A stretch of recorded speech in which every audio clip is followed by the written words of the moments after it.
perhaps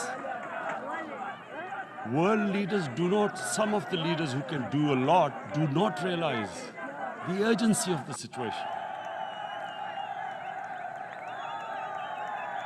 We have a lot of ideas, but as someone said,